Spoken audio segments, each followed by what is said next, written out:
الحمد لله رب العالمين والصلاة والسلام على سيد الأنبياء والمرسلين والعاقبة للمتقين أما بعد.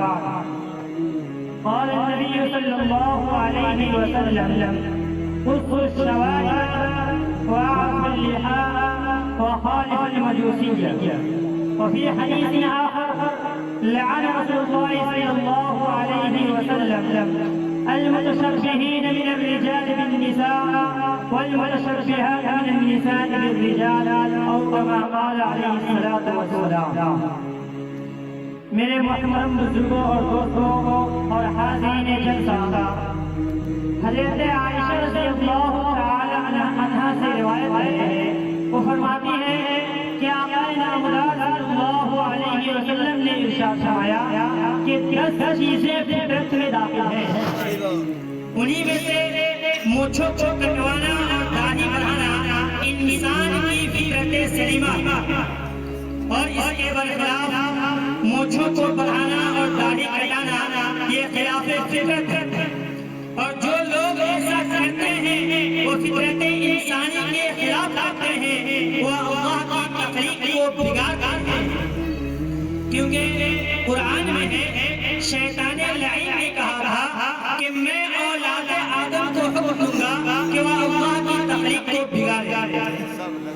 تفسیر حقانی اور بیان قرآن میں لکھا ہے کہ داڑھی منڈوانا بھی تخلیق خداوندی کو بگاڑنے میں داخل ہے، کیونکہ اللہ تبارک و تعالیٰ نے مردانہ چہرے کو فطرتاً داڑھی کی زینت عطا فرمائی.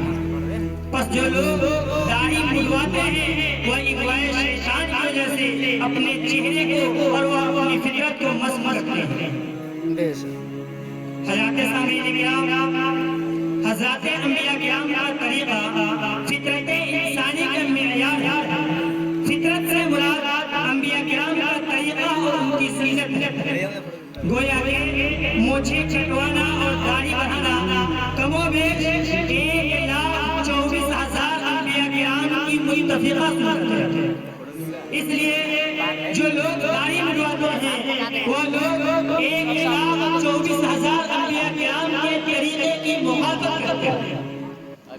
اس حدیث پاک میں تنبیہ فرمائی گئی ہے کہ داڑھی منڈوانا 3 برائیوں کا مجموعہ ہے. نمبر 1 انسانی فطرت کی خلاف ورزی ہے.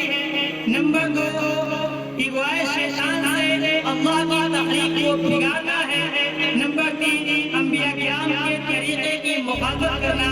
بس ان تینوں وجوہ سے داڑھی منڈوانا حرام ہے. اور مسلمانوں کو تاکید کے ساتھ داڑھی رکھ کر ان کی مخالفت کا حکم دیا ہے. بخاری شریف کی حدیث ہے، حضرت ابن عمر رضی اللہ تعالی عنہما سے روایت ہے، وہ فرماتے ہیں: خالف المشرکین ووفر اللحى واعفوا الشوارب. مشرکوں کی مخالفت کرو، داڑھیاں بڑھاؤ اور مونچھیں کٹواؤ. ایک دوسری حدیث میں ہے، حضرت ابو ہریرہ رضی اللہ تعالی عنہ فرماتے ہیں: قصوا الشوارب واعفوا اللحى وخالف المجوسیہ. مونچھیں کٹواؤ، داڑھیاں بڑھاؤ اور مجوسیوں کی مخالفت کرو.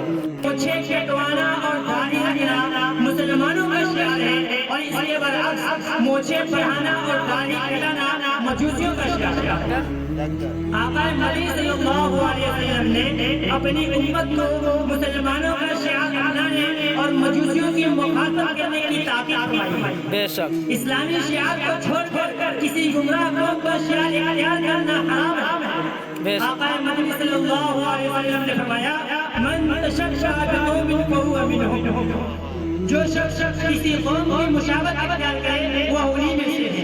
پس جو لوگ داڑھی منڈواتے ہیں وہ مسلمانوں کا شعار کر کے غیروں کا شعار اختیار کرتے ہیں، جس کی مخالفت کا رسول اللہ صلی اللہ علیہ وسلم نے حکم فرمایا.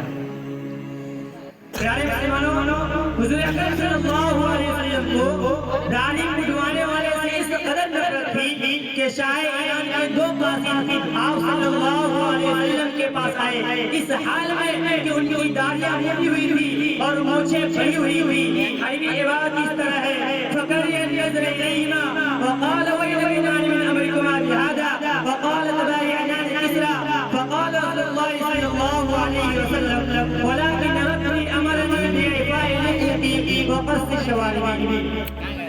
میرے آقا مدنی صلی اللہ علیہ وسلم نے ان کی طرف نظر کرنا بھی پسند نہیں کیا اور فرمایا تمہاری ہلاکت ہو تمہارا ناس ہو تمہیں یہ شکل بگاڑنے کا حکم کس نے کیا؟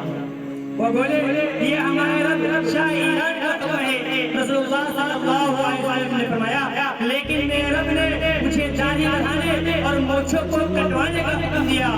بس جو لوگ آقا مدنی صلی اللہ علیہ وسلم کے فرمان اور رب کے حکم کی خلاف ورزی کرتے ہیں اور وہ مجوسیوں کے خدا کے حکم کی پیروی کرتے ہیں انہیں 100 بار سوچنا چاہیے کہ وہ قیامت میں آقا مدنی کی بارگاہ میں کیا منہ دکھائیں گے. اور آپ نے فرمایا کہ تم اپنی شکل بگاڑنے کی وجہ سے ہماری جماعت سے نکل گئے تو پھر شفاعت کی امید بھی سے رکھو گے.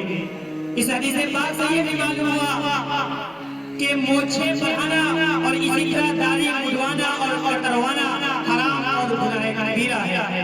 میرے محترم بزرگوں اور دوستوں میں اپنی بات یہیں پر ختم کرتا ہوں. دعا کیجیے کہ اللہ تبارک و تعالی ہمیں آپ کو اور تمام مسلمانوں کو داڑھی رکھنے کی توفیق عطا فرمائے اور ہر فعل حرام سے بچنے کی. السلام علیکم ورحمۃ اللہ وبرکاتہ.